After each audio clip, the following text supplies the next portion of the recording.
Θα έρθει η ώρα και θα κλαις που είσαι αγάπη μου. Για το 5ο Διπορικό στην ελληνική παράδοση. Το Λευτικό Συγκρότημα Πολιτιστικού Κέντρου Δήμου Ηλίου.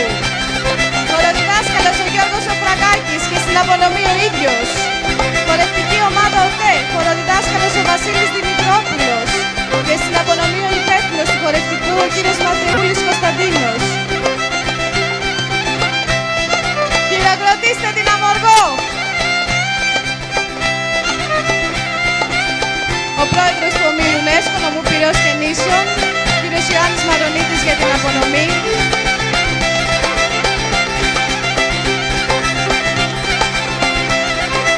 Πολιτιστικός Σύλλογος Κερατσινίου Τιμετάδε, χοροδιδάσκαλος ο κύριος Δρακόπουλος και πρόεδρος του Σωματείου για την απονομή. Για την χορευτική ομάδα του Ιερού Ναού Αγίου Αντωνίου Κερατσινίου, στην απονομή ο πατήρ Αντώνιος.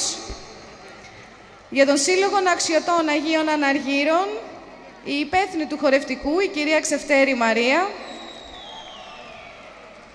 Για τον Προοδευτικό Σύλλογο Μαρλαμαμάδου Τίνου, στην απονομή, η χοροδιδάσκαλη της ομάδας, ο κύριος Κώστας Παπαδημητρίου και ο κύριος Καγιώργης Αργύρης. Για το Σύλλογο Ακροτηριανών Θήρας, παραλαμβάνει η κυρία Δαμή Γουέφη.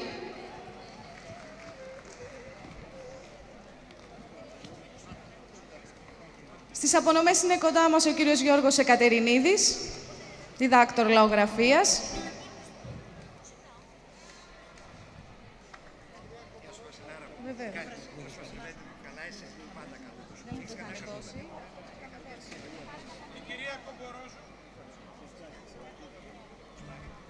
Ο Όμιλος UNESCO νομού Πειραιώς και Νήσων απονέμει τιμητική πλακέτα στην κυρία Νία Κομπορόζου, πρόεδρο της Πανεβοϊκής Ομοσπονδίας Ελλάδας, η οποία στηρίζει πάντα το 5ο Διπορικό στην ελληνική παράδοση. Κυρία Κομπορόζου, σας ευχαριστούμε πολύ.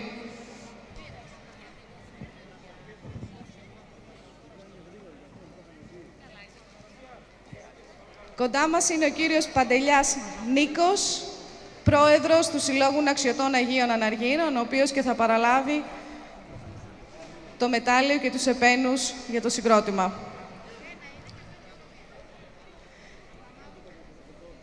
Όλοι κάνατε υπομονή για να φτάσουμε μέχρι την τελευταία χορευτική περιοχή του 5ου Οδηπορικού. Μόνο που δεν κλείσαμε, δεν φεύγει κανείς.